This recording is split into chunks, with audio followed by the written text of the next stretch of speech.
Hola, damos comienzo hoy al primer seminario de la asignatura Inmunología, en el cual vamos a desarrollar la temática en relación a los mecanismos inmunes innatos que previenen las infecciones y aquellos que cuando estas no logran ser prevenidas se desencadenan a los efectos de intentar eliminar al agente invasor o en su defecto contener esa infección hasta tanto se desarrolle una respuesta adaptativa que esté dirigida específicamente a ese microorganismo particular. Como podemos ver en esta imagen, nosotros estamos todos rodeados de microorganismos, algunos de los cuales son potencialmente patogénicos. Si miramos con menor aumento estas imágenes, podemos ver que se trata de los microorganismos que están apenas en la punta de una aguja, ¿no? Entonces, esto es solo un ejemplo de los millones de microorganismos que nos rodean.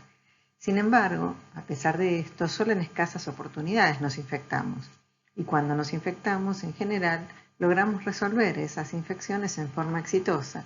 Y eso se debe a que tenemos un sistema inmunológico que es marcadamente eficiente y que determina que la mayor parte de los microorganismos con los que nos enfrentamos cotidianamente no puedan ingresar a nuestro cuerpo y en muchos casos, si esos logran acceder, sean eliminados dentro de las primeras horas de haber ingresado al mismo. ¿De qué depende si son eliminados en esas horas o no? Básicamente del tamaño del inóculo y de la virulencia de ese patógeno. Aquellos microorganismos que evolutivamente desarrollaron muchos mecanismos para evadir las acciones del sistema inmunológico están más dotados para poder enfrentarlo, de modo tal que a esos microorganismos patogénicos frente a ellos tendremos que imponer numerosos mecanismos para derrotarlos. Entonces, es probable que frente a esos microorganismos sea necesario sí o sí la activación de una respuesta adaptativa. En cambio, frente a otros microorganismos no patogénicos, aun cuando vulneren esas barreras que permiten evitar su acceso en condiciones normales, logramos eliminarlos a través de otros mecanismos innatos que se activan en forma muy inmediata al acceso de ese organismo invasor.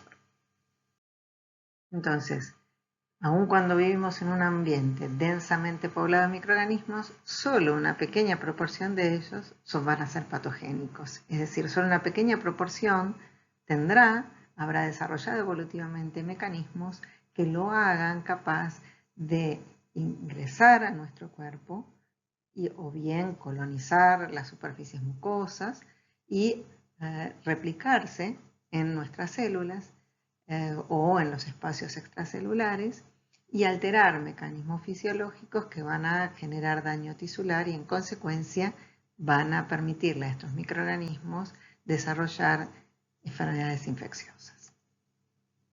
Entonces, como ya les señalé, los microorganismos patógenos tienen la capacidad o bien de colonizar las superficies de las células de las mucosas o bien invadir estas células o ingresar directamente al interior de nuestro cuerpo para replicar en el hospedador y luego transmitirse hacia otro individuo. Normalmente el sistema inmune es capaz de reconocer a estos microorganismos cuando ingresan a nuestro cuerpo y entonces es capaz de reclutar células y moléculas que ejerzan actividades antimicrobianas en ese sitio de infección para intentar eliminarlo. Los microorganismos y también los organismos que tienen capacidad patogénica, ¿y por qué decimos organismos? Porque hay muchos que son patógenos multicelulares, como es el caso de los parásitos, los helmintos. Presentan una gran diversidad en su estructura, también en los mecanismos de replicación y en las estrategias que tienen de transmisión. Existen, por ejemplo, bacterias, virus, parásitos, hongos, y todos ellos presentan entonces diferencias en estos mecanismos. Hay bacterias que pueden tener una vida extracelular y replicar por fuera de las células, mientras otras, para hacerlo, necesitan invadir una célula, como es el caso de la micobacteria, y replicar en el interior de estas células. Los virus, por el contrario, son patógenos intracelulares obligados que necesitan apoderarse de la maquinaria biosintética de la célula para poder replicar y luego de ser liberados de la célula, de esa célula infectar a otras células. Los parásitos, en cambio, pueden ser de distintos tipos, los hay multicelulares y unicelulares, y algunos de ellos, como la teña que vemos en esta imagen, tienen dimensiones muy grandes que, por supuesto, para poder combatir a estos organismos se necesitarán de mecanismos muy diferentes a los que median la eliminación, por ejemplo, de una bacteria vida extracelular. Los hongos también son microorganismos que pueden tener ciclos de vida muy distintos y pueden al mismo tiempo ser unicelulares o multicelulares, y frente a los cuales se deberán activar diversas estrategias para poder eliminarlo y poder hacer frente a esta diversidad de estructuras y de ciclos de vida. Entonces, ¿cuáles van a ser las consecuencias de una infección? Básicamente van a depender de la capacidad de los microorganismos de evadir o resistir los mecanismos inmunológicos que les imponga el hospedador. Y eso va a depender de los mecanismos que evolutivamente ese microorganismo haya desarrollado para poder llevar a cabo esa función. Y por otro lado, del otro lado de la balanza, va a depender de las defensas del hospedador, es decir, de los mecanismos de defensa que el hospedador haya desarrollado evolutivamente para combatir ese tipo de infecciones, y por supuesto también del daño que es capaz de causar la propia respuesta inmunológica para combatir esa infección. Es decir, va a depender de un balance entre esas dos fuerzas. Para poder hacer frente a las infecciones, nosotros estamos dotados de un sistema inmunológico que tiene dos brazos efectores, un brazo efector innato y un brazo efector adaptativo. Este brazo efector innato involucra numerosos mecanismos que incluye la actividad de células y de moléculas que van a ejercer funciones justamente para evitar las infecciones en primer lugar, y en el caso en que no se logra, tratar de contener esas infecciones o eliminarlas cuando sea posible. Sin embargo, en muchas ocasiones, los microorganismos han desarrollado evolutivamente numerosos mecanismos para evadir las acciones inmunes innatas, las acciones de ese brazo efector innato, y como consecuencia no es posible combatir o eliminar a ese microorganismo infectante. También dependerá del tamaño del inóculo y también la capacidad replicativa de ese microorganismo. Por lo tanto, frente a esos microorganismos, es necesario activar una respuesta adaptativa que involucra ese otro brazo efector del sistema inmunológico, el brazo efector adaptativo, que requerirá la participación de células como los linfocitos T y los linfocitos B, que poseen receptores en su superficie que reconocen estructuras moleculares que van a estar presentes exclusivamente en esos microorganismos, en ese microorganismo en particular que nos está infectando en ese momento. Entonces, esas células, conjuntamente con otros componentes solubles, participarán para intentar eliminar a ese microorganismo invasor. En la clase de hoy nos vamos a concentrar en las características que tienen esos mecanismos efectores innatos, ¿sí? Pero vamos a conversar también un poco más sobre cuáles son las células y factores solubles que intervienen en la respuesta inmune. Hoy sabemos que no solamente los leucocitos participan en las respuestas inmunes, también lo hacen las células de los tejidos, las células parenquimatosas, las células endoteliales, las células epiteliales. Y también sabemos que hay numerosos componentes humorales, algunos de los cuales están listados en esta imagen, como los componentes del sistema complemento, las proteínas de fase aguda, citoquinas, quimiosinas y mediadores lipídicos, que participan en esas respuestas inmunes. Entonces, si nosotros vemos acá que no solo los leucocitos son capaces de participar de las respuestas inmunes, eso significa que otros tipos celulares también están dotados de mecanismos de reconocimiento de un microorganismo como algo no propio, mecanismos de reconocimiento del agente invasor para poder responder frente a esa amenaza. Los leucocitos derivan de un precursor hematopoyético pluripotente presente en la médula ósea que da origen a dos precursores con un potencial más limitado, un precursor mieloide que es responsable, a su vez, de originar a toda la serie mieloide de la sangre, que involucra a los neutrófilos, basófilos, eosinófilos, a los mastocitos, monocitos, macrófagos y células dendríticas mieloides, y un precursor linfoide que dará origen a los linfocitos de la sangre. Todos estos leucocitos participan en esa respuesta inmunológica, lo que no significa que lo hagan frente a todo tipo de infecciones. Algunos de estos leucocitos cobrarán mayor relevancia frente a infecciones por ciertos patógenos, mientras que en otros participarán o cobrarán una relevancia fundamental otros de estos leucocitos. Entonces, en esta primera parte de la clase lo que vamos a abordar es cómo se dispara la activación del sistema inmune innato, qué células participan y qué eventos ocurren como consecuencia de la activación de esas células, ¿sí?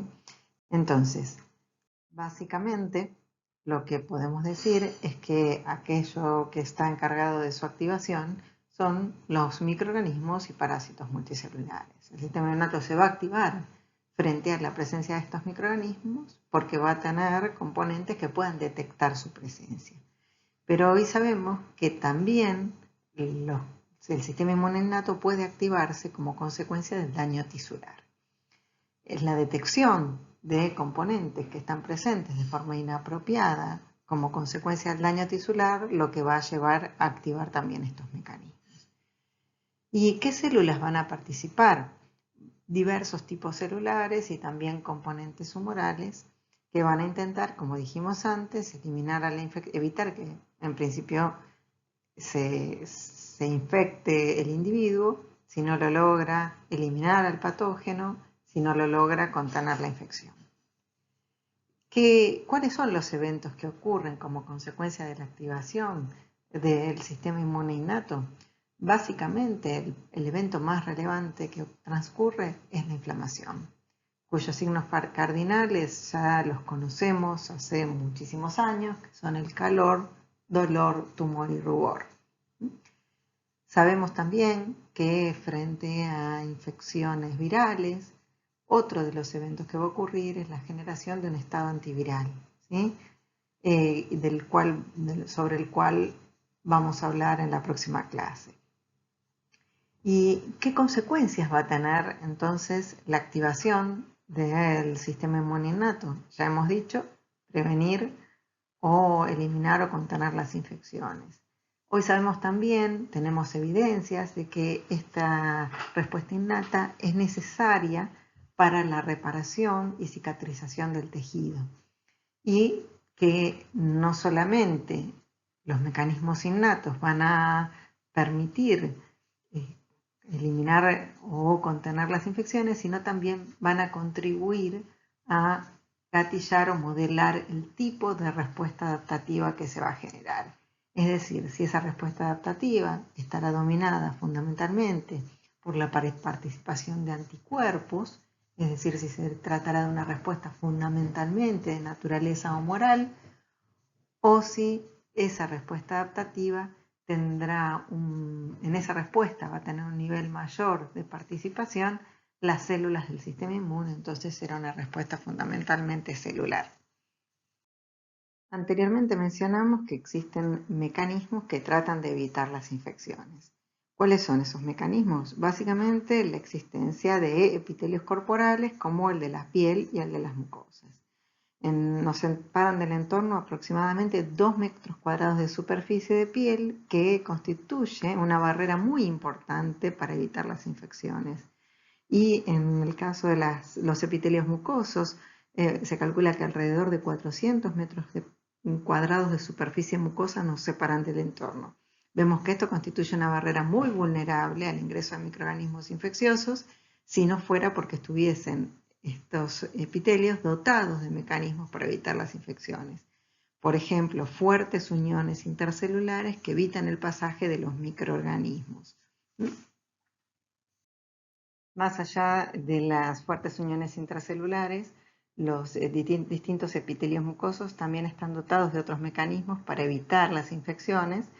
Por ejemplo, la producción de moco, cuyo componente fundamental son glicoproteínas denominadas mucinas.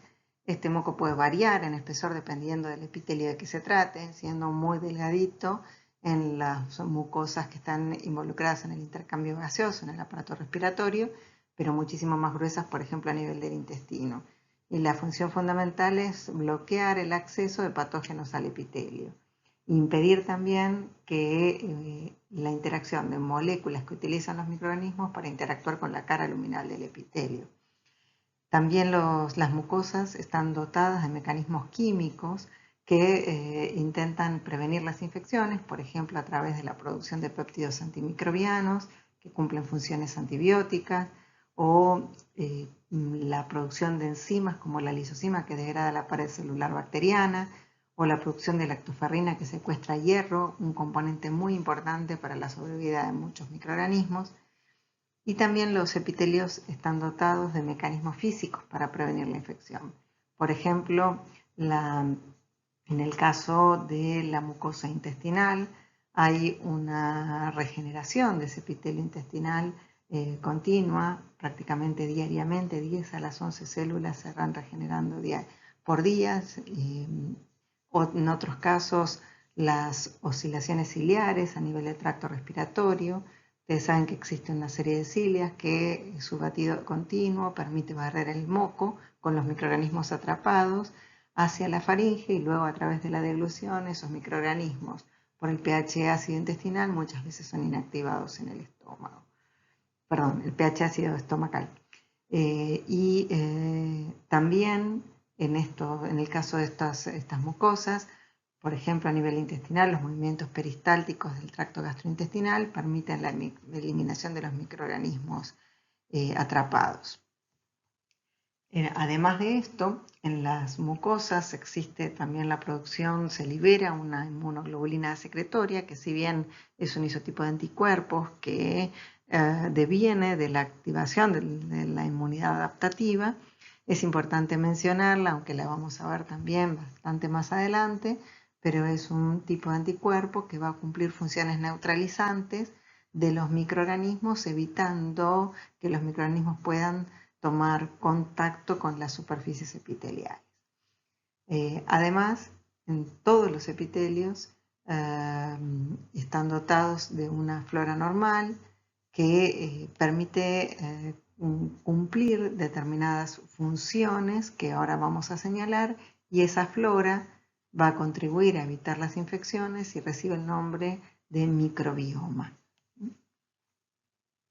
Podemos ver en la siguiente imagen. ¿Sí? En todos los epitelios se observan una flora normal cuyas características, es decir, los microorganismos que la integran, varían dependiendo del epitelio de que se trate, pero todas tienen una flora que intentará competir con los patógenos por los nutrientes. A su vez, muchos de ellos producen moléculas antimicrobianas y metabolitos que van a afectar la sobrevida y la virulencia de los patógenos. Van a promover la producción de péptidos antimicrobianos por las propias células epiteliales y contribuirán también a reforzar las uniones entre células epiteliales. De este modo, esta flora es muy relevante justamente para tratar de evitar las infecciones.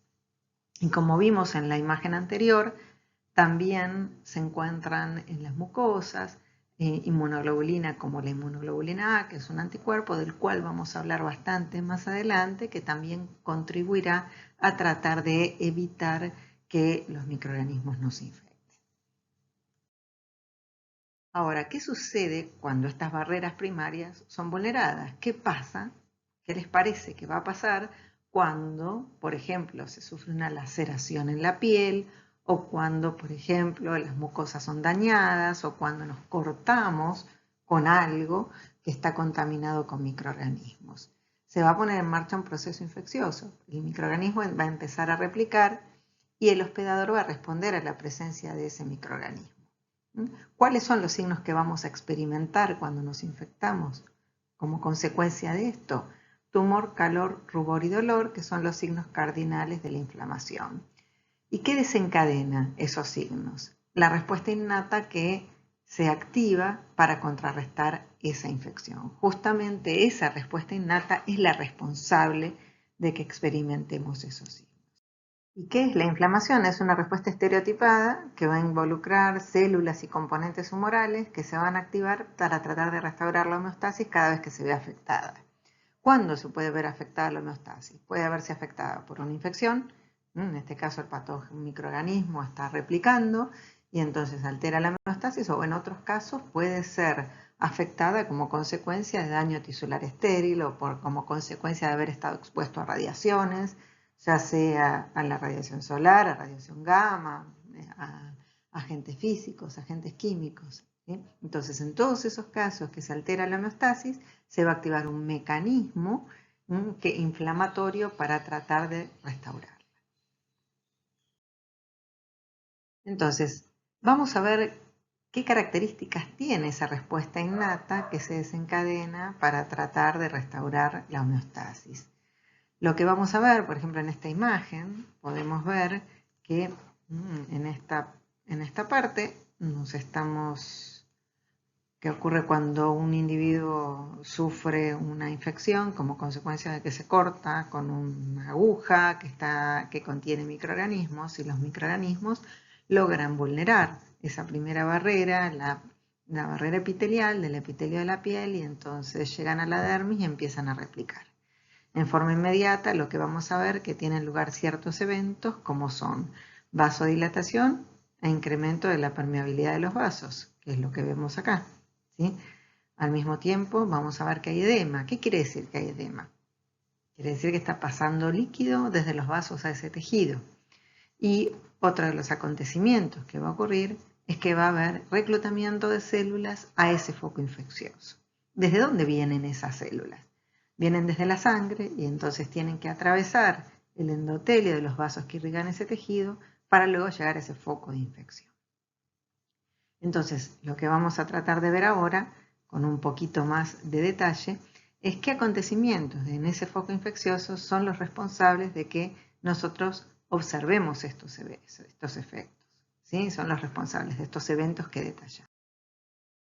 Y para poder entender esto, una de las primeras cosas que tenemos que entender es que aún en condiciones homeostáticas, en los tejidos ya hay presentes ciertas células y ciertas moléculas capaces de detectar la presencia del agente invasor.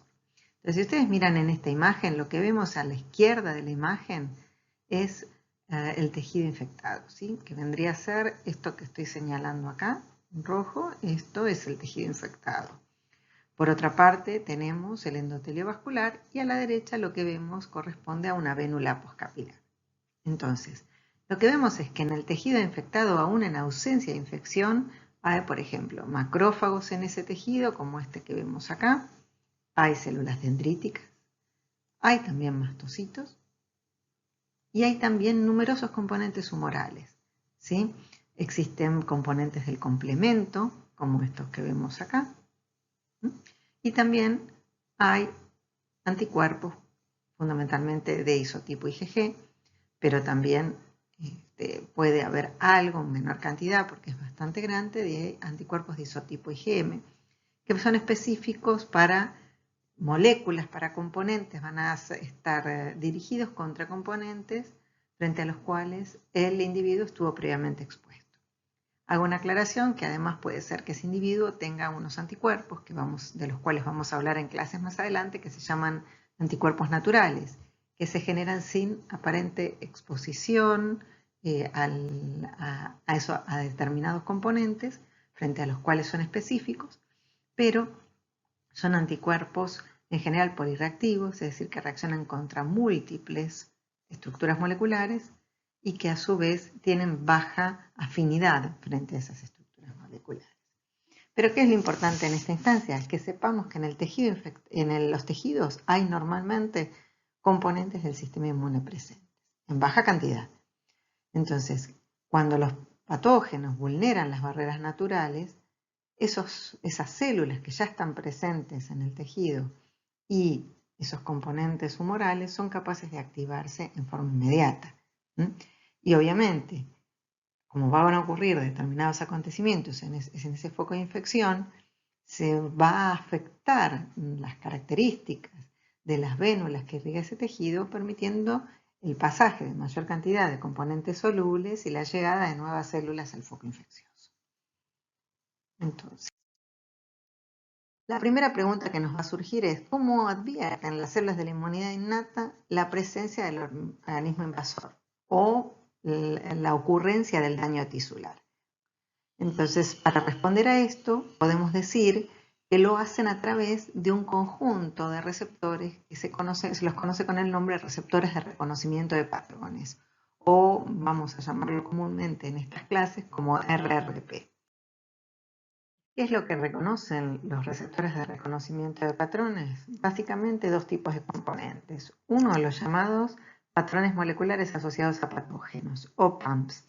Y en esto vale la aclaración que por razones históricas, cuando se propuso la existencia de estos receptores, se hipotetizó acerca de la existencia de estos receptores, se pensó que solamente estaban presentes en patógenos. Y hoy en día sabemos que no es así. Sabemos que microorganismos que no son patogénicos también tienen componentes que son reconocidos por los receptores de reconocimiento de patrones.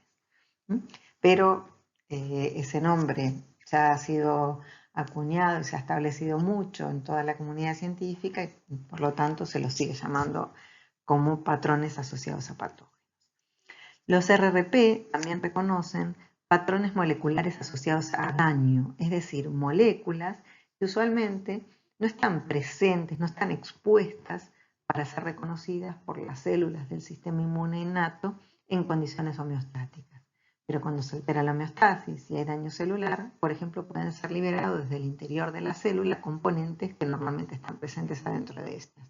O, por ejemplo, componentes que se generan como consecuencia de la liberación de enzimas desde el interior de la célula que actúan, por ejemplo, sobre componentes de la matriz extracelular, liberando péptidos que adquieren la capacidad de comportarse como patrones moleculares asociados a daño. ¿Y qué características tienen estos patrones moleculares asociados a patógenos? Básicamente es que son patrimonio de los microorganismos, pero no de sus hospedadores, lo que significa que van a estar presentes en los microorganismos, pero no van a estar en nuestras células. Y eso es fundamental para que las células de la inmunidad innata logren discriminar lo propio de lo extraño. A su vez, son esenciales para la sobrevida o patogenicidad del microorganismo. Por lo tanto, van a ser mantenidos a lo largo de la evolución. Entonces, ustedes imaginarán que si las células de la inmunidad innata tienen que desarrollar mecanismos para reconocer como algo extraño un microorganismo, todo aquello que vayan a desarrollar a lo largo de la evolución va a ser aquello que se mantenga evolutivamente. Entonces, esos receptores van a estar dirigidos contra aquellos componentes que sean esenciales para la sobrevida o la patogenicidad de esos microorganismos. Y por último, son estructuras invariantes que son compartidas por clases enteras de microorganismos. ¿Qué significa esto? Que van a estar presentes en grupos muy grandes, no van a estar presentes únicamente en un microorganismo en particular, sino en grupos muy grandes. Un ejemplo de esto es, por ejemplo, el lipopolisacárido, que está presente en todas las bacterias gram negativas, en la superficie de todas las gram negativas, o bien el peptidoglicano, presente en las gram positivas, el ácido lipoteicoico, etc. Entonces, si miramos la superficie de una bacteria gram negativa, como es la que vemos en la parte izquierda de esta figura, en esta parte de acá que les estoy señalando con rojo, ¿sí? Vemos que el lipopolisacárido se encuentra presente en la parte superficial de la bacteria. Como consecuencia de eso, si nos infecta una bacteria gram negativa, nuestras células, no solo algunos leucocitos, sino también muchas células parenquimatosas o células endoteliales o epiteliales podrán tener receptores capaces de reconocer a estos componentes que están presentes en la superficie de los microorganismos. En este caso particular, podrán tener, algunas de estas células van a tener receptores capaces de reconocer al LPS que va a estar en todas las gram negativas. O van a poder tener receptores que reconozcan el ácido teicoico o lipoteicoico de las gram positivas o el peptidoglicano de las mismas, como es este el caso. También hay los ácidos nucleicos microbianos, el ADN, el ARN, de bacterias y virus pueden ser reconocidos por receptores de reconocimiento de patrones. ¿Y qué características tienen los patrones moleculares asociados al daño? Bueno, como les dije antes, son moléculas que usualmente van a estar ocultas en el interior de la célula y que solo son liberadas por mecanismos de muerte que ocasionan la ruptura celular. Mecanismos de muerte, por ejemplo, como necrosis, aunque no es el único mecanismo que va a llevar a su liberación, como vamos a ver después. También pueden ser moléculas que están presentes usualmente en el interior de una organela, como puede ser la mitocondria, y que cuando hay estrés mitocondrial, hay daño mitocondrial, se liberan de la misma al citoplasma y pueden ser detectados por receptores de reconocimiento de patrones que se encuentran en el citoplasma. Y también pueden ser moléculas que en realidad en condiciones homeostáticas no están presentes en el organismo, pero que se generan como consecuencia de la fragmentación de componentes propios, por ejemplo de la matriz extracelular, producto de que al haber daño tisular se liberan enzimas que clivan a esos componentes de la matriz extracelular, generando, por ejemplo, péptidos capaces de activar a receptores de reconocimiento de patrones. Acá en la parte inferior de la diapo podemos ver algunos ejemplos de DAMPs, como por ejemplo los cristales de urato monosódico, que se forman a partir del ácido úrico. Normalmente el ácido úrico está presente en nuestro organismo a una concentración muy alta, casi saturante, y cuando la célula muere libera ácido úrico que se cree que en microambientes extracelulares muy ricos en sodio puede nuclearse formando cristales. Esos cristales entonces se transforman en componentes capaces de ser reconocidos por receptores de reconocimiento de patrones. Lo mismo ocurre con la molécula HMGB1, por ejemplo, que es una molécula que normalmente está ubicada en el núcleo de las células, pero si la célula muere por necrosis, esta HMGB1 puede ser liberada del medio extracelular y comportarse como un DAMP. Hay muchos ejemplos de este tipo. Ahora, ¿esos son los únicos receptores que utilizan las células de la inmunidad innata para reconocer una infección o el daño? No.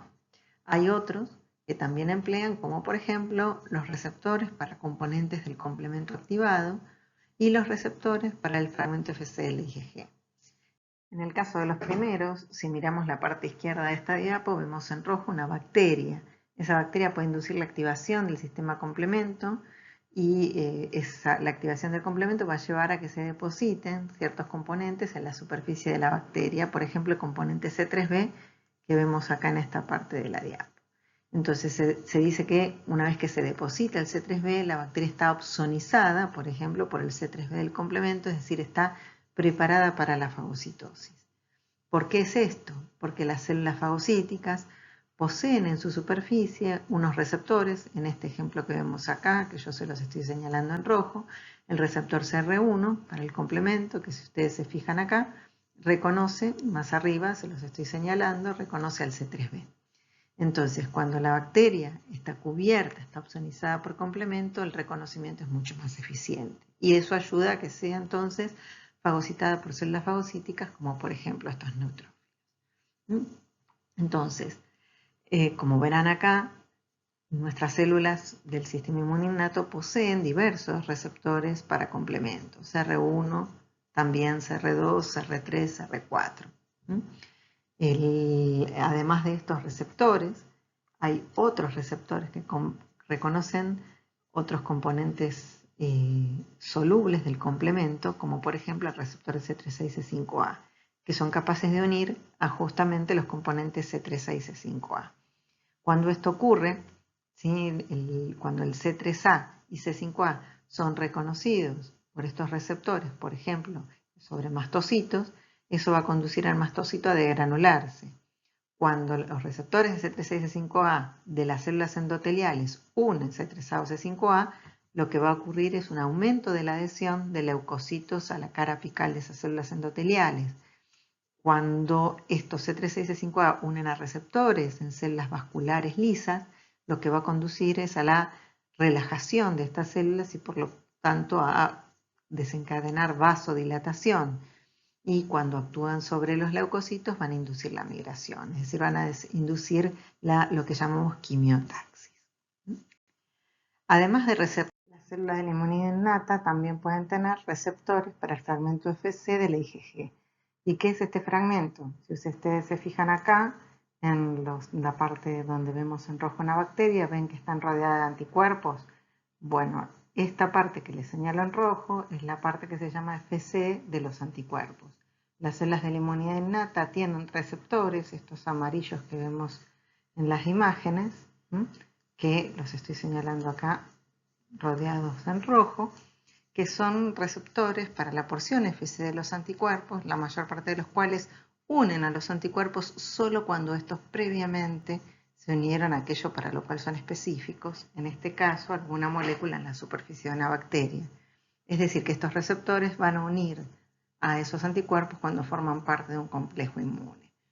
Cuando esto ocurre, entonces, si la bacteria está rodeada, está recubierta por estos anticuerpos, se dice que está opsonizada y entonces es mucho más eficientemente fagocitada por células fagocíticas. Todo esto significa, lo que hemos venido viendo hasta acá, es que cuando un microorganismo invasor logra vulnerar las barreras primarias a la infección, las células de la inmunidad innata son capaces de reconocer su presencia porque tienen receptores capaces de poder identificar lo propio de lo extraño. Entonces, tanto las células epiteliales, como vemos acá, como las endoteliales, células parenquimatosas o los leucocitos que ya están presentes en el tejido, van a tener algún tipo de receptor de reconocimiento de patrones que les permita identificar a ese microorganismo invasor como algo extraño y entonces ejecutar funciones que alerten al resto del sistema inmunológico de la presencia de ese microorganismo invasor. Entonces, ¿qué va a pasar? Cuando el microorganismo sea reconocido a través de algunos de estos receptores, puede conducir a la activación de las células epiteliales, a la activación del sistema complemento, a la activación de mastocitos, de macrófagos, de linfocitos inmunes innatos que estén en ese tejido, puede conducir al reclutamiento de nuevos leucocitos de la sangre, activar células dendríticas mieloides, etc. Entonces, en conjunto, todas estas respuestas van a propender a eliminar a ese agente invasor y restaurar la homeostasis. Entonces, veamos ahora, con un poquito de detenimiento, qué acontecimientos pueden ocurrir como consecuencia de la presencia de este microorganismo en ese tejido. Entonces, supongamos acá lo que antes teníamos señalado con un rayito, que es lo que ven acá en la parte inferior izquierda de la diapo, equivale a unos microorganismos invasores en este caso, ¿sí? Entonces, ese microorganismo invasor, supongamos que logró acceder al tejido, vulneró las barreras primarias y logró acceder al tejido. Una de las cosas, uno de los acontecimientos que puede ocurrir como consecuencia de eso es que se activa el sistema complemento, que uno de cuyos componentes es este verde que tenemos acá, que es por ejemplo el componente C3, que como dijimos antes ya está presente en bajas cantidades en espacios intersticiales. La activación del complemento va a conducir a producir ciertos acontecimientos. Uno de ellos puede ser que aumente el reconocimiento mediado por complemento, porque como vimos antes, componentes del complemento se pueden asociar a la superficie del microorganismo y opsonizarlo para que sea más eficientemente fagocitado. La activación del complemento puede llevar también a la generación de anafilotoxinas, como los componentes C3A y C5A, y puede también conducir a la activación, a la generación de un complejo que se llama complejo de ataque de membrana, complejo de ataque lítico, que se puede formar en la superficie del microorganismo invasor, provocando la muerte de ese microorganismo. Entonces, veamos un poquito con más detenimiento cómo ocurren estos acontecimientos. Como vemos en esta imagen, el complemento puede activarse por tres vías diferentes: la vía alterna o vía alternativa, la vía de las lectinas y la vía clásica. La activación de la vía alterna es consecuencia de que normalmente hay uno de los componentes del complemento, que es el C3, que sufre en condiciones normales hidrólisis espontánea. Entonces tiene un enlace que se cliva espontáneamente y hace que este componente rápidamente, si no se pega a una superficie celular, se inactive. En general, si nosotros no estamos infectados y esos componentes se adhieren a la superficie de una de nuestras células tienen diversos componentes que regulan y que evitan la activación justamente del sistema complemento en ausencia de infección sobre nuestras propias células. Entonces, estos componentes, ¿sí?, del sistema complemento, algunos son componentes que están presentes sobre las propias células y otros son componentes solubles, evitan que el complemento se active en ausencia de infección sobre nuestras células. Ahora, si la activación del C3 hace que se pegotee a la superficie de una bacteria, como es el caso que vemos acá, ¿sí?, entonces eso va a conducir a la activación del resto de la cascada del complemento por esta vía que llamamos vía alterna. La vía de las lectinas, que es esta que tenemos descrita acá en el medio, normalmente se activa usualmente a las 24 o 48 horas posteriores al inicio de un proceso infeccioso. Y las razones por las cuales se activa en ese momento las vamos a ver en un rato, pero básicamente es porque estas lectinas son producidas por el hígado recién con posterioridad al inicio del proceso infeccioso. La otra vía por la cual se puede activar el complemento es la vía clásica, y para que se active se necesita de la formación de complejos antígeno-anticuerpo. ¿Qué quiere decir? En este caso que estamos ejemplificándolo con esta infección bacteriana, se necesitan que el individuo produzca anticuerpos que sean capaces de reconocer algo que esté presente en la superficie bacteriana, a la cual se unen y forman un complejo inmune. Y eso permite que el primer componente del complemento se una a los anticuerpos que ya están unidos a la bacteria, formando parte de ese complejo inmune, para que se gatille el resto de la vía. En una primoinfección, usualmente no tenemos anticuerpos específicos frente a componentes de esa bacteria que nos está infectando por primera vez. Como consecuencia de eso, usualmente la vía clásica no se va a activar en una primoinfección, aunque existen excepciones, porque como hablamos antes, pueden existir anticuerpos naturales que se generan sin aparente exposición previa a un microorganismo y que pueden estar presentes y gatillar la activación del complemento por vía clásica. Ahora, independientemente de cuál sea la vía por la cual se activa el sistema complemento, lo importante es comprender que las tres vías van a llevar a la generación de un complejo enzimático que se va a llamar convertasa de C3, que es esto que vemos acá. La convertasa de C3 puede tener distintos componentes dependiendo de cuál sea la vía por la que se activó el complemento. ¿Qué quiere decir esto? Que esos sistemas enzimáticos no son los mismos, son distintos dependiendo de la vía que se trate, pero la función es la misma, es clivar al C3 para generar dos componentes activos, C3A y C3B. Posteriormente, la continuación de la activación del complemento va a conducir a la generación de otro sistema enzimático, que es la convertasa de C5, que lo que va a hacer es activar el C5 en dos componentes, C5A, que es este que vemos acá, y C5B, que es este que tenemos acá. En el caso de C5B, se va a polimerizar con los que se llaman componentes tardíos del complemento, que son el C6, C7, C8 y C9, y va a formar un complejo proteico, como este que vemos acá, que se va a formar en la superficie del microorganismo, aquí, ¿sí? Y va a formar un poro por el cual el agua va a poder ingresar a la bacteria y como consecuencia de eso la bacteria va a poder morir por lisis osmótica.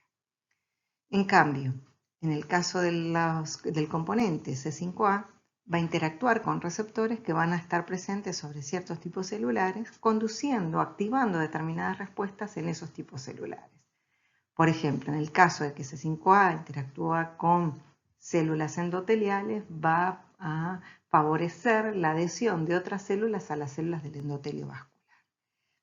En el caso en que interactúen estos componentes, no solo C5A, sino también C3A, con neutrófilos, puede inducir su reclutamiento, puede inducir su migración desde el vaso sanguíneo hasta el tejido donde está siendo producido este componente. Cuando el C3A y C5A interactúan con mastocitos, contribuyen a la degranulación del mastocito. Cuando actúan sobre las células vasculares lisas, van a conducir a su relajación y eso va a llevar a que ese vaso experimente dilatación. Y por otra parte, van a contribuir también a la adhesión plaquetaria, la adhesión de plaquetas, por ejemplo, al endotelio vascular. Entonces, esto significa que cuando se activa el complemento y se generan C3A y C5A, estos componentes van a poder actuar, por ejemplo, sobre los mastocitos, induciendo su degranulación. Y cuando el mastocito se degranula, cosa que también puede ocurrir a veces porque el mastocito reconoce a través de receptores de reconocimiento de patrones a los microorganismos, pero eso va a ocurrir con mucha menor eficiencia, es decir, la degranulación como consecuencia de ese reconocimiento va a ser menos eficiente, el mastocito se va a degranular y va a liberar sus componentes bioactivos, entre los cuales uno de los más relevantes es la histamina. Y esta histamina va a contribuir a un aumento de la permeabilidad vascular, es decir, de la capacidad del pasaje de líquido entre las células endoteliales, pasaje de agua desde el plasma al espacio intersticial, y también va a contribuir a la vasodilatación. La acción de la histamina sobre las propias células endoteliales va a hacer que las células endoteliales comiencen a expresar en su cara apical moléculas que favorecen la adhesión de leucocitos al endotelio vascular. Entonces, normalmente, los leucocitos usualmente circulan en la corriente axial en un flujo laminar, en el vaso sanguíneo. Pero cuando en el tejido están aconteciendo estos acontecimientos, valga la redundancia, el vaso se dilata y entonces se pierde ese flujo laminar y las células comienzan a marginarse. Entonces, si en ese endotelio vascular vemos que aumentó la expresión de moléculas que favorecen la adhesión, esas células marginadas van a poder adherirse al endotelio y entonces ahora, una vez adheridas esas células, van a poder migrar hacia el foco de infección atraídas por componentes que son quimiotácticos, es decir, componentes que atraen a las células a ese foco de infección. ¿Cuáles son esos componentes quimiotácticos? Algunos de ellos son C3A y C5A. ¿Por qué? Porque células como los neutrófilos tienen receptores para C3A y C5A y entonces, una vez adheridas al endotelio, van a poder migrar hacia el foco de infección guiadas por un gradiente de estos componentes, por ejemplo C3A y C5A, que difunden desde el lugar a donde están más concentrados hacia los lugares de menor concentración, que difunden, digamos, desde el lugar a donde se producen, generando un gradiente. Entonces esos leucocitos van a ser atraídos hacia el foco de infección. ¿Qué otros acontecimientos pueden ocurrir en ese tejido infectado, además de que se active el sistema complemento? En los tejidos dijimos que había macrófagos, entonces es posible que los macrófagos, a través de sus receptores de reconocimiento de patrones, a través de receptores del complemento o a través de receptores para el FC, si la bacteria, o en este caso fuese una bacteria que esté opsonizada por anticuerpos, el macrófago podría activarse. Y cuando el macrófago se activa puede liberar diversos componentes. Entre ellos puede liberar, por ejemplo, intermediarios lipídicos de inflamación, como el leucotrieno B4 que vemos acá. Puede liberar citoquinas, que son pequeñas moléculas que tienen la capacidad de actuar sobre otras células que tengan receptores para esa molécula, pequeñas proteínas, o estas citoquinas tienen la capacidad también de actuar sobre la propia célula de manera autócrina, ¿sí? Y alguna de estas citoquinas tiene propiedades quimiotácticas. ¿Qué quiere decir esto? Que tiene capacidad de atraer células. Entonces a esas citoquinas con capacidad quimiotáctica se las llama quimiosinas. Una de estas quimiosinas es la interleuquina 8. Tanto el leucotrieno B4 como la interleuquina 8 son capaces de atraer a neutrófilos desde los vasos sanguíneos a tejidos infectados. ¿Por qué? Porque los neutrófilos tienen receptores para estas sustancias. Ahora, el macrófago activado, como consecuencia del reconocimiento del microorganismo, también es capaz de producir otras citoquinas que son llamadas citoquinas proinflamatorias, como estas que vemos acá. Interleuquina 1, interleuquina 6, IL-1 beta y IL-6, y factor de necrosis tumoral alfa o TNF-alfa.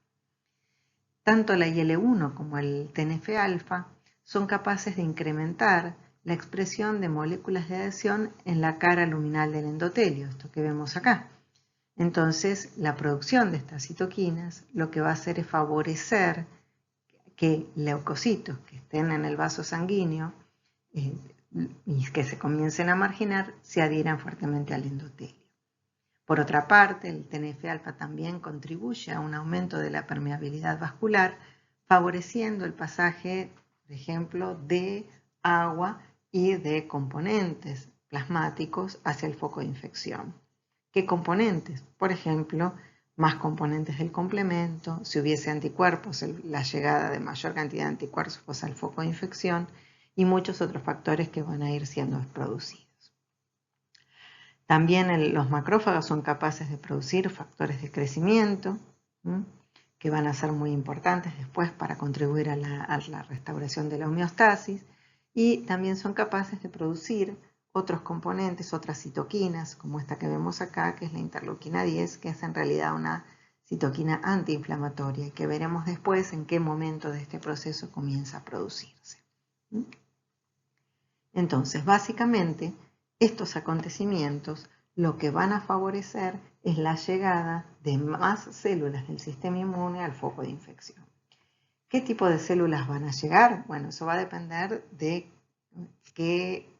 cuál sea el microorganismo que nos está invadiendo. ¿Sí? En estas primeras instancias del proceso infeccioso, por ejemplo, se trata de una infección bacteriana, vemos que está favorecido el acceso de neutrófilos a ese foco de infección. Ahora, más allá de los efectos locales que, por ejemplo, las citoquinas producidas por el neutrófilo por el macrófago pueden estar ejerciendo, estas citoquinas proinflamatorias pueden también ejercer efectos sistémicos. ¿Qué quiere decir esto? Quiere decir que son producidas en tan altas cantidades que logran pasar a la sangre y alcanzar altas concentraciones plasmáticas. Y entonces pueden impactar sobre otros tejidos, además de impactar en el propio foco de infección. Entonces pueden actuar a distancia.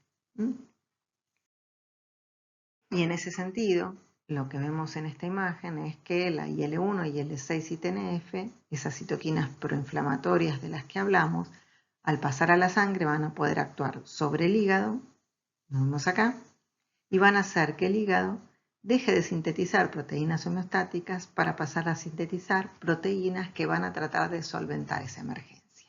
Y entonces van a empezar a producir una serie de proteínas que se llaman proteínas de fase aguda, entre las cuales algunas de ellas son la proteína C reactiva, esta que vemos acá, y la lectina de unión amanosa. Estas dos son moléculas que van a alcanzar altas concentraciones plasmáticas y luego van a poder acceder al foco de infección. ¿Cómo llegan a ese foco de infección? ¿De qué manera lo hacen? Recuerden que en ese foco de infección, en el tejido, ¿sí? en los vasos que irrigan ese tejido, existe un aumento de la permeabilidad vascular. Entonces va a estar favorecido el pasaje de la proteína C reactiva plasmática y de la lectina de unión amanosa plasmática. Y entonces va a poder acceder a ese foco de infección. Si ustedes recuerdan, hace un rato, cuando hablamos de las vías de activación del complemento, dijimos que una de las vías era la vía de las lectinas, una de las vías por las cuales se podía activar el complemento, era la vía de las lectinas. Bueno, justamente esa vía se va a activar cuando hay suficiente cantidad de lectina unión amanosa en ese foco de infección que llega como consecuencia de que los hepatocitos empezaron a producir esta lectina. Yo les dije en ese momento que usualmente la vía de las lectinas se activaba recién entre 24 y 48 horas posteriores al inicio del proceso infeccioso. La razón de esto es justamente que para que la lectina de unión amanosa pudiese llegar al foco de infección para poder activar al complemento, era necesario previamente que se activaran los macrófagos del tejido, se sintetizaran la IL-1, IL-6 y TNF, que éstas pudieran actuar sobre el hígado, que el hígado comenzara a producir en cantidades importantes esta lectina, que esta lectina fuese volcada a la sangre y de esa manera pudiese llegar al foco de infección. Todo eso demanda bastante tiempo, 24-48 horas.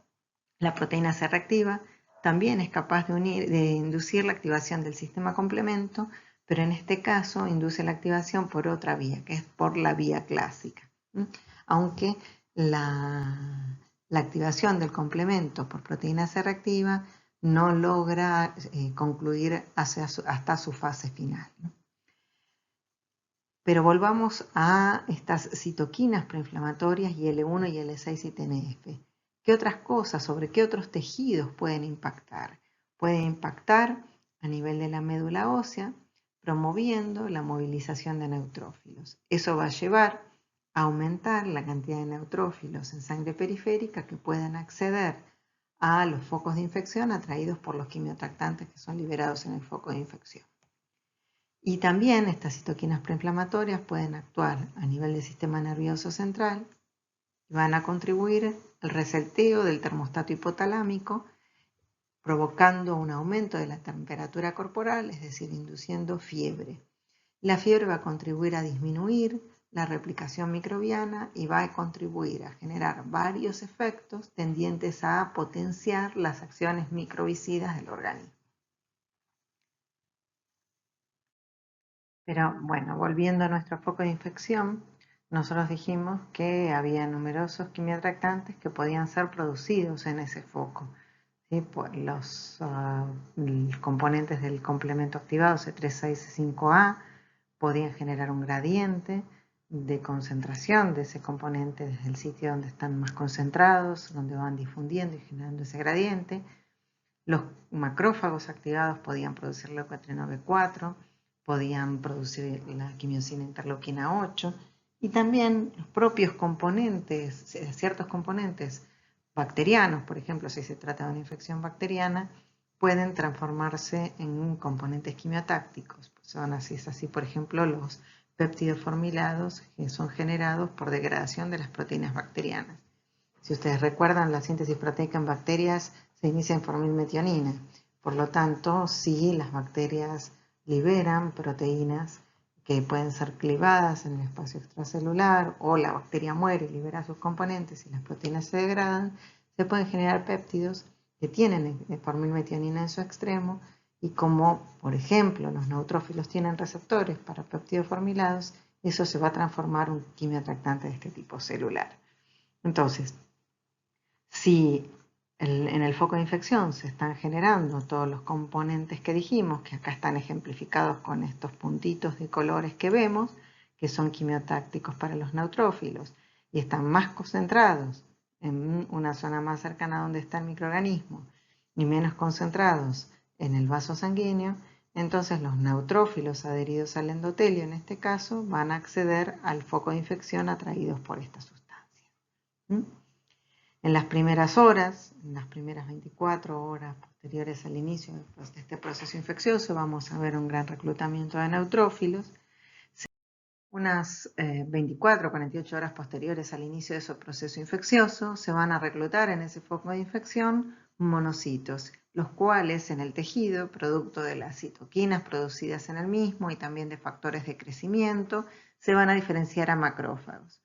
Y en este caso vale hacer la salvedad de que en los tejidos normalmente existe un pool de macrófagos residentes que en realidad se alojaron allí, provienen de precursores, progenitores del hígado fetal que colonizaron el tejido en forma muy temprana durante el desarrollo embrionario y dieron origen en ese momento a poblaciones de macrófagos que hoy sabemos que se mantienen por proliferación homeostática en esos tejidos.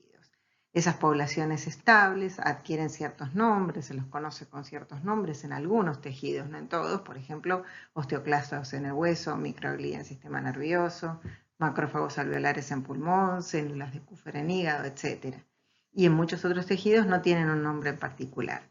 Ahora, más allá de la existencia de esos macrófagos, a esos mismos tejidos se pueden reclutar monocitos durante los procesos infecciosos. Y esos monocitos van a diferenciarse a macrófagos que van a ser indistinguibles de aquellos que están usualmente residentes en ese tejido. Estos macrófagos que se generan en esos tejidos a partir de los monocitos reclutados pueden adquirir distintos perfiles. En el inicio de esos procesos infecciosos, esos macrófagos suelen adquirir un perfil que se llama M1 o clásicamente activado, como les estoy señalando acá en rojo. Y se diferencian a esos perfiles producto fundamentalmente de la presencia de citoquinas proinflamatorias en ese foco. Mientras que a medida que transcurre ese proceso infeccioso, esos macrófagos pueden adquirir un perfil alternativo, por eso se los llama macrófagos alternativamente activados o también llamados M2. Acerca de estas características de estos macrófagos vamos a hablar en clases posteriores. Ahora bien, independientemente de que se trate de macrófagos residentes o macrófagos generados por diferenciación de monocitos en ese foco de infección, las dos poblaciones tienen capacidad fagocítica. Y también tienen capacidad fagocítica los neutrófilos que son reclutados a ese foco de infección. Ahora, volviendo al foco de infección del que estábamos hablando, ustedes se preguntarán por qué razón tenemos que reclutar a esa cantidad de células, a nuevas células, nuevos neutrófilos de ese foco de infección y nuevos monocitos de ese foco de infección, si en realidad ya había macrófagos residentes en ese tejido. Y la razón es que el microorganismo replica activamente, supongamos que se trata de una infección por una bacteria extracelular, está replicando activamente y obviamente la cantidad de células que existen en ese foco no es suficiente para contrarrestar esa infección. Entonces es necesario convocar a una enorme cantidad de células especializadas en funciones microbicidas, con funciones microbicidas para poder eliminar ese agente invasor. Estas células que van a tener esa función van a ser mayoritariamente los neutrófilos, que van a ser convocados en un número muy grande al foco de infección para poder, en principio, eliminar ese microorganismo, intentar eliminar ese microorganismo a través de distintos mecanismos. Uno de esos mecanismos es la fagocitosis. Entonces, ¿cómo lo hacen? Emitiendo pseudópodos, como vemos en esta parte izquierda de la imagen, que van a englobar, que van a rodear al microorganismo y finalmente el microorganismo va a ser incorporado a una vesícula fagocítica, como les estoy señalando acá en rojo, o fagosoma, dentro del cual el microorganismo va a ser destruido.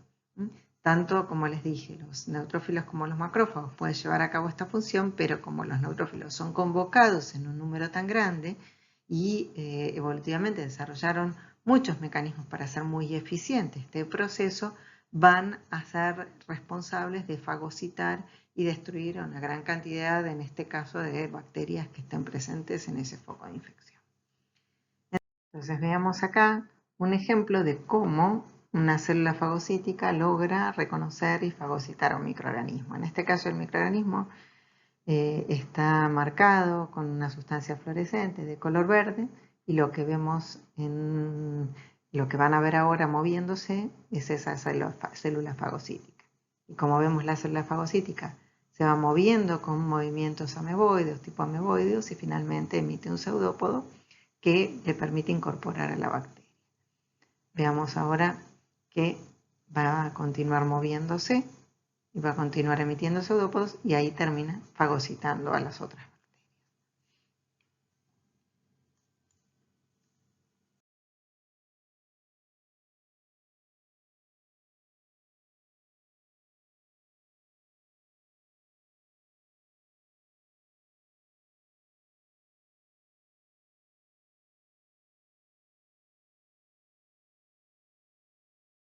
Entonces, una vez que el microorganismo es fagocitado, en el interior del fagosoma puede ser destruido a través de distintos mecanismos microbicidas.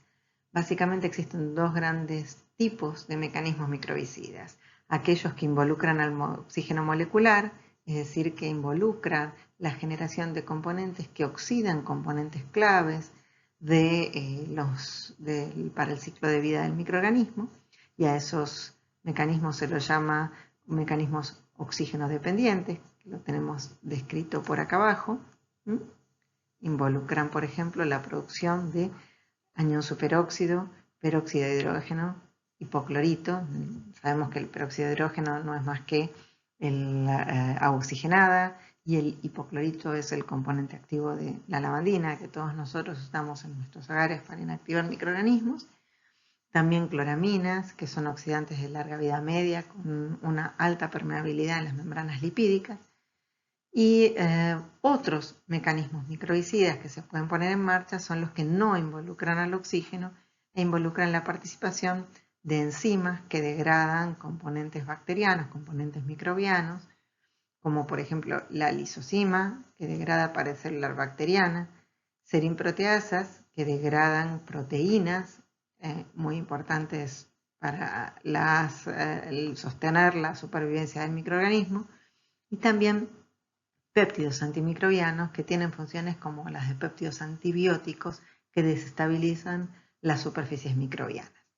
Ahora, estos mecanismos microbicidas, ¿dónde tienen lugar? ¿En dónde están ocurriendo?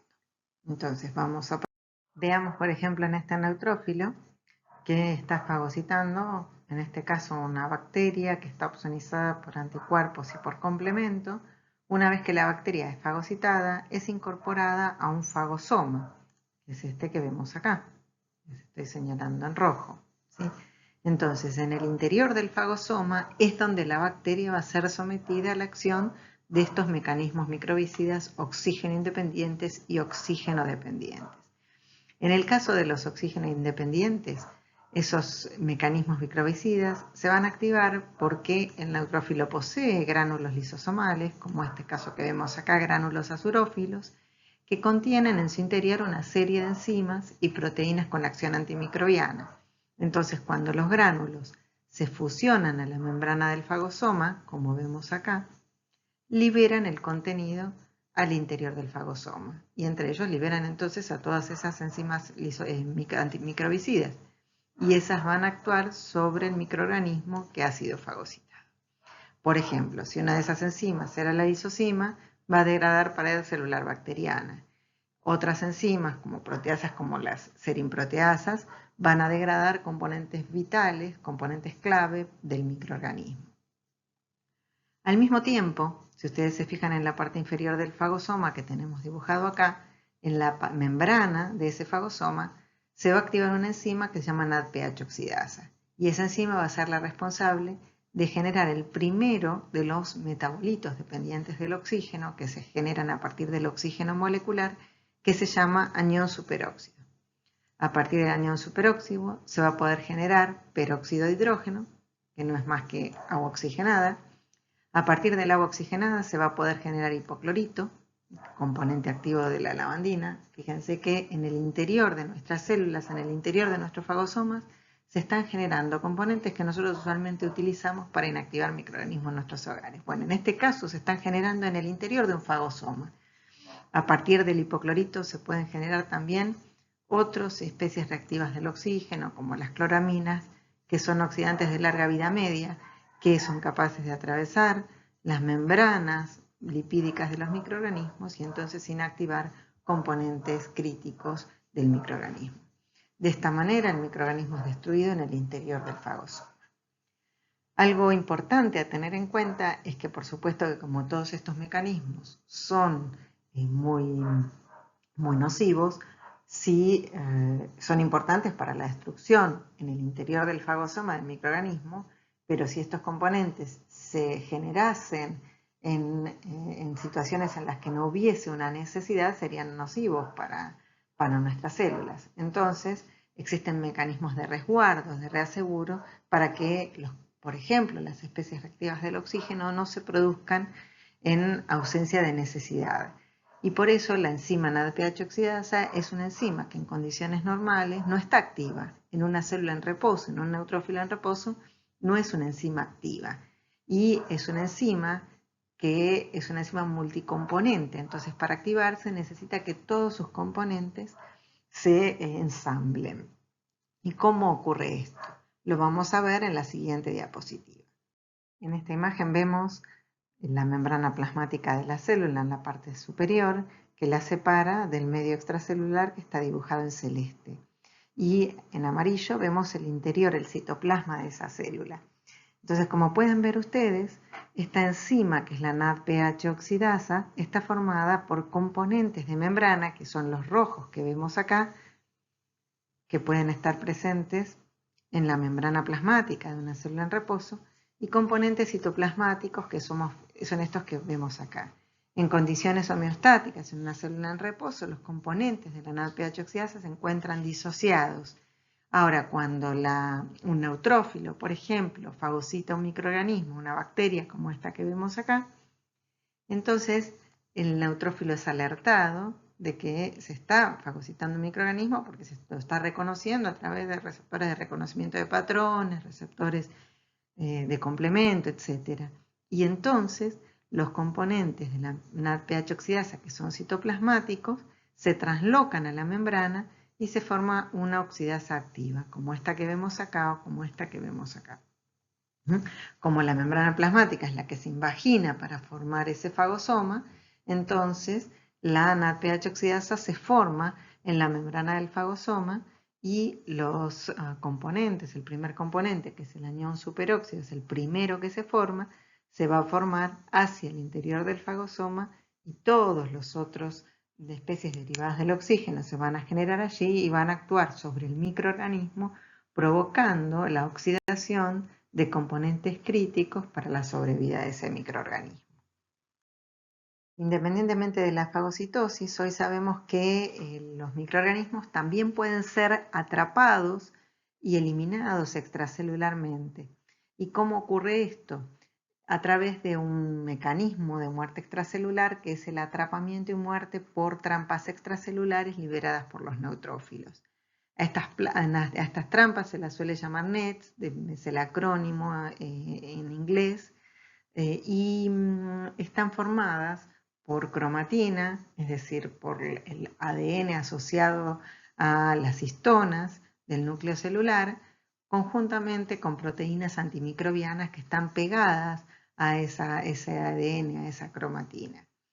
Estas NETs suelen ser liberadas en la mayor parte de los casos cuando el neutrófilo se encuentra con un microorganismo y este neutrófilo se activa y sufre un mecanismo de muerte que se llama netosis. A través de este mecanismo, el ADN, la cromatina, se distiende, la envoltura nuclear desaparece, como podemos ver en esta parte de la diapositiva, y entonces, una vez que la envoltura nuclear desaparece y las proteínas de los gránulos se asocian a la cromatina, finalmente la célula estalla y libera la cromatina con sus componentes antimicrobianos, con los componentes celulares antimicrobianos asociados. En la parte superior de la imagen lo que se ve es que en este caso el ADN está teñido de un color rojo y que los gránulos, las proteínas de los gránulos lisosomales están teñidas de verde. En la célula en reposo, en el núcleo se ve el ADN y los componentes de los gránulos se ven en el citoplasma. Pero a medida que progresa el proceso de netosis, las proteínas de los gránulos se asocian al ADN y por eso el color que se observa es producto de la superposición del verde de los gránulos con el rojo del ADN nuclear. Y entonces se observa como un color amarillento. Y cuando la célula estalla, se observa la liberación del ADN al medio extracelular. Ese ADN con las proteínas asociadas es el que va a ser responsable de atrapar a los microorganismos y esas proteínas antimicrobianas podrán eliminarlo extracelularmente. Hoy sabemos que estas NETs pueden producirse en respuesta a bacterias, virus, hongos y parásitos y que actúan como una red de contención. La realidad es que solo un porcentaje bastante bajo de los neutrófilos responde a la presencia de los microorganismos liberando NETs. Por ejemplo, frente a una infección bacteriana, la mayor parte de los neutrófilos van a fagocitar al microorganismo, pero va a haber una proporción de estos neutrófilos que van a morir por netosis liberando las NETs y evitando la dispersión del microorganismo. Es interesante señalarles, ¿ven? Como vemos acá en estas imágenes, en estas micrografías electrónicas, que los microorganismos son atrapados por las NETs y toman contacto tanto con el ADN, aunque no se ve, también con las proteínas antimicrobianas. Durante muchísimos años, más de 50 años, los patólogos veían ADN en las preparaciones microscópicas y también durante 50 años se supo que las histonas tenían propiedades antimicrobianas, pero la verdad es que no se entendía la razón por la cual podían ejercer esta acción antimicrobiana en alguna instancia. Hasta que en el año 2004, dos investigadores trabajando en Alemania, Brinkmann y Sitchinski, descubrieron justamente que los neutrófilos eran capaces de morir por este mecanismo de netosis, liberando estas trampas extracelulares que podían poner en contacto a las histonas con los microorganismos y éstas ejercer sus acciones antimicrobianas. Y demostrando además que ese ADN que veían los patólogos no se trataba de un artefacto de la técnica de preparación de la muestra, sino de un mecanismo activo de muerte de los neutrófilos. En este video van a ver que se pusieron en contacto en un laboratorio células de neutrófilos de sangre periférica humana purificados de la sangre que fueron marcados con un colorante fluorescente que penetra en las células vivas y que tiñe su ADN de color verde como vemos acá. En este preparado, además, en el medio extracelular se encuentra otro colorante que en este momento es invisible, que también tiñe ADN, pero que es impermeable en las células vivas y solo es capaz de penetrar cuando las células sufren una alteración en la membrana plasmática y permite el pasaje del colorante, o bien cuando la célula directamente se rompe y se libera el ADN. Entonces, como van a poder ver, cuando active el video, las células como están activadas, se mueven activamente, pero finalmente su núcleo va a empezar a sufrir ciertos acontecimientos, como este que vemos acá, que se van a distender, el núcleo va a ocupar todo el tamaño celular y finalmente la célula va a estallar y lo notamos porque se tiñen con el colorante para ADN que era impermeable a las células y el ADN se libera. Este es en el laboratorio una reproducción de un proceso de netosis que ocurre in vivo y que también ha sido demostrado a través de videomicroscopía en animales de laboratorio. Pero volvamos a nuestro foco de infección. Nosotros dijimos que en el foco de infección se habían reclutado en las primeras instancias neutrófilos en grandes cantidades a ese foco y que posteriormente podían reclutarse monocitos que se diferenciaban a macrófagos y también dijimos que en el tejido podían existir macrófagos residentes y que estas células tenían capacidad fagocítica. Más allá de sus capacidades fagocíticas, estas células también tienen capacidad de liberar numerosos mediadores, en especial los macrófagos. Los neutrófilos tienen capacidad de liberar ciertas citoquinas y ciertos mediadores de inflamación, pero en las cantidades en que lo hacen y la variedad en que lo producen es mucho menor que la del macrófago. El macrófago, a diferencia de eso, produce grandes cantidades de citoquinas y quimiosinas y una gran variedad de ellos, además de factores de crecimiento, como tenemos acá esquematizado en esta imagen. Ahora, el tipo de citoquinas y factores que libera el macrófago va a variar dependiendo de los receptores que indujeron su activación. Y esto también va a variar dependiendo de la instancia de la respuesta inmune de que se trate. Por ejemplo, estuvimos diciendo hasta ahora que si se trataba de una infección por una bacteria de naturaleza de vida extracelular, el macrófago iba a producir una gran cantidad de citoquinas proinflamatorias como IL-1, IL-6 y TNF.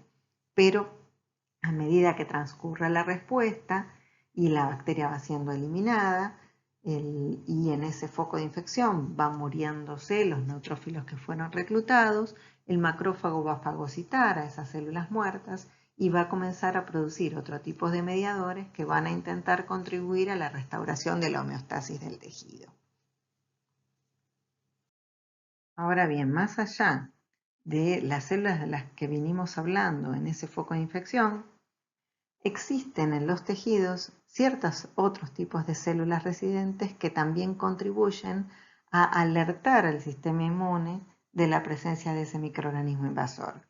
Y estas células se llaman linfocitos inmunes innatos, que son capaces de responder a ciertas citoquinas que son producidas tempranamente en los procesos infecciosos por las células sensoras innatas.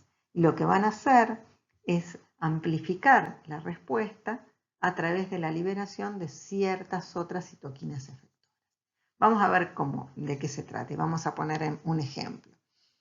Entre estas células sensoras innatas tenemos a lo que vemos acá a la izquierda de la imagen, que sean los linfocitos T gamma delta.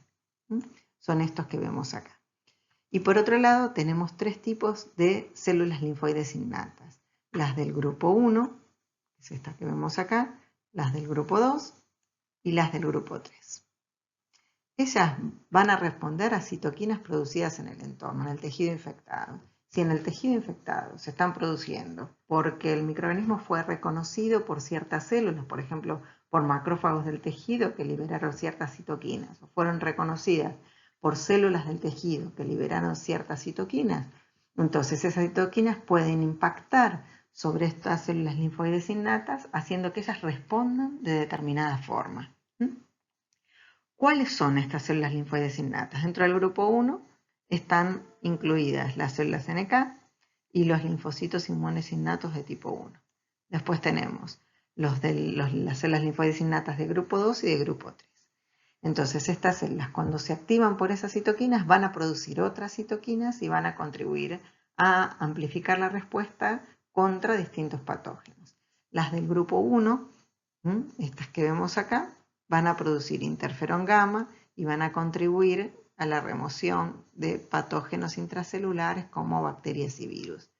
Las del grupo 2 van a producir otras citoquinas, IL-13 e IL-15, y van a contribuir a la eliminación del mintos, que son gusanos. Las del grupo 3 van a producir IL-17 y 22 y van a participar en la respuesta frente a bacterias extracelulares y hongos. Pero veamos cómo lo hacen. Busquemos un ejemplo. Supongamos que en el foco de infección está transcurriendo una infección por una bacteria extracelular. En este caso, las células del foco, pueden ser, por ejemplo, macrófagos tisulares o células dendríticas, van a responder produciendo citoquinas como la interleuquina 1 beta y la interleuquina 23. Estas citoquinas van a impactar sobre las células linfoides del grupo 3 y entonces van a hacer que estas células liberen interleuquina 17 e interleuquina 22. La interleuquina 17 va a estimular la producción de quimiosinas que recluten neutrófilos. Y la 22 va a estimular la producción de péptidos antimicrobianos por las células epiteliales. Entonces, si se reclutan neutrófilos al foco de infección y al mismo tiempo si las células epiteliales producen péptidos antimicrobianos, entonces esto va a estar amplificando los mecanismos de defensa frente a la bacteria infectante. ¿Por qué? Porque va a hacer que aumente la cantidad de células que tengan capacidad de defendernos frente a las mismas. Si en lugar de tratarse de una infección bacteriana se tratase de una infección viral, se van a reclutar al foco infeccioso células NK, que son estas que vemos acá, y van a cumplir como función, entre otras cosas, de matar a las células infectadas por el virus. También van a contribuir con la liberación de citoquinas a hacer más eficiente esa respuesta antiviral.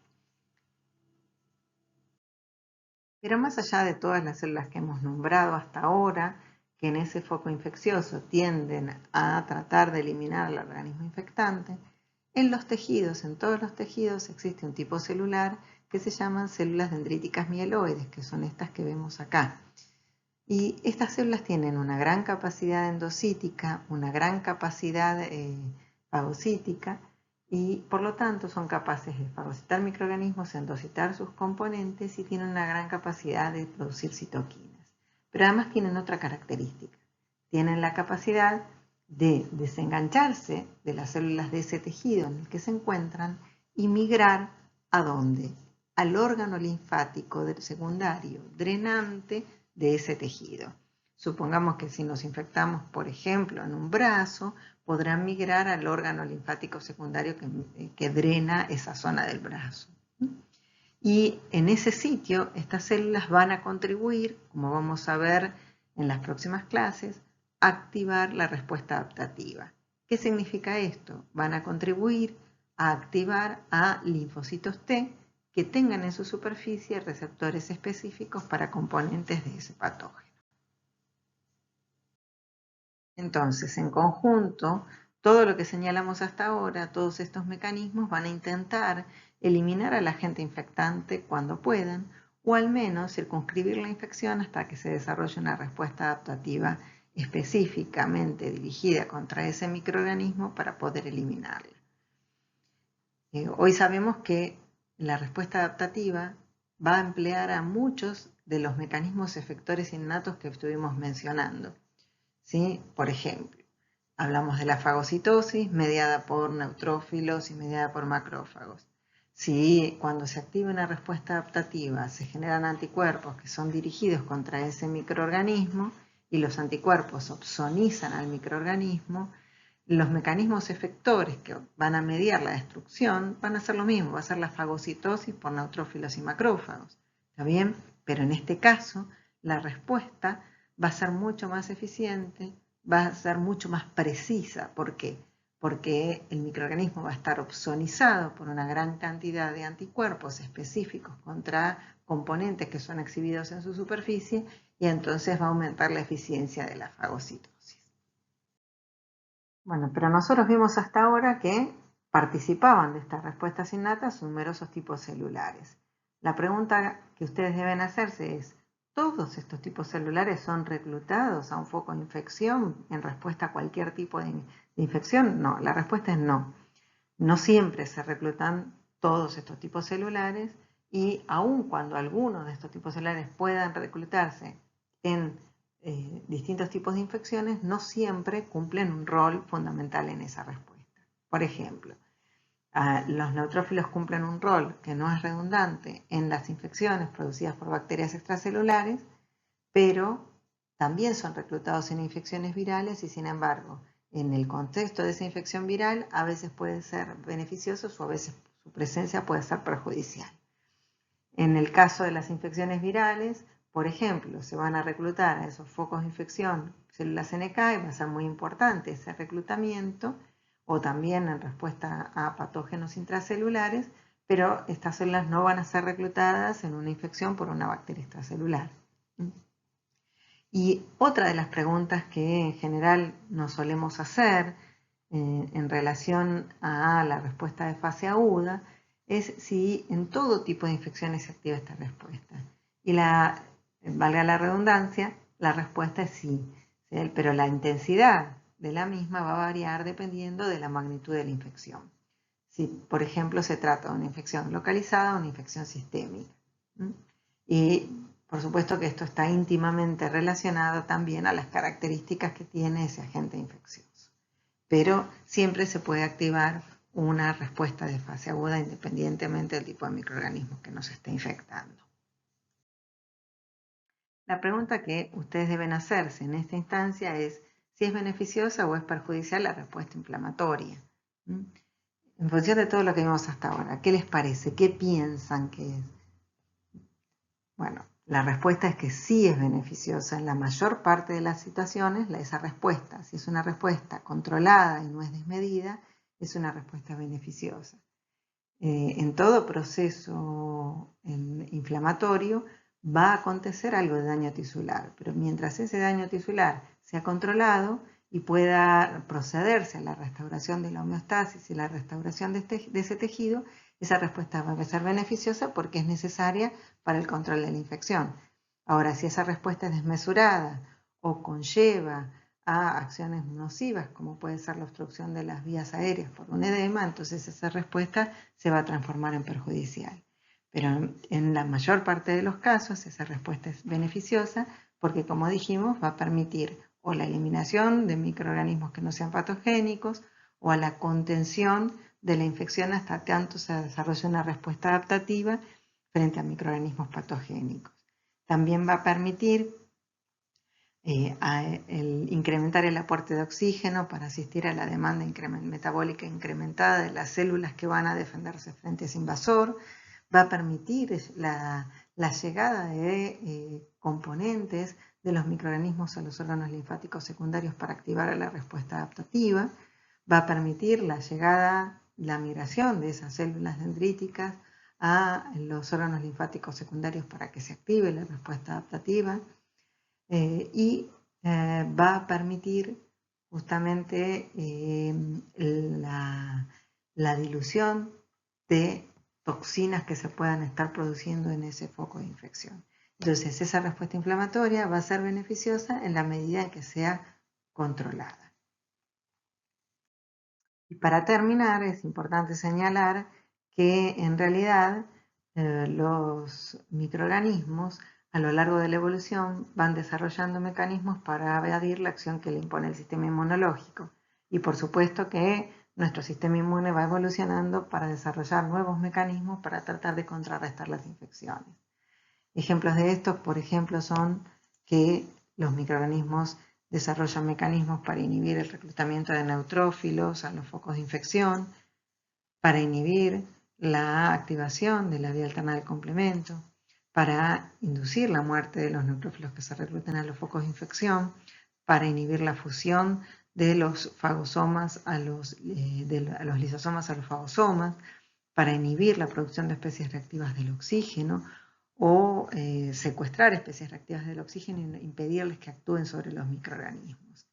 De modo tal que normalmente las consecuencias de un proceso infeccioso, como dijimos al principio, van a depender de los mecanismos inmunes que le imponga el hospedador y de los mecanismos que se han desarrollado evolutivamente los microorganismos para evadir la acción del sistema inmunológico. Entonces, estamos continuamente lidiando una batalla evolutiva con los microorganismos. Afortunadamente, frente a muchos microorganismos, aun cuando existan estos mecanismos de evasión, estos mecanismos no son 100% eficientes y logramos contrarrestarlos a través de mecanismos inmunes redundantes. El problema se presenta en aquellos pacientes que presentan deficiencias inmunológicas y en los cuales, frente a algunos microorganismos, esos mecanismos redundantes no son suficientes para combatirlos.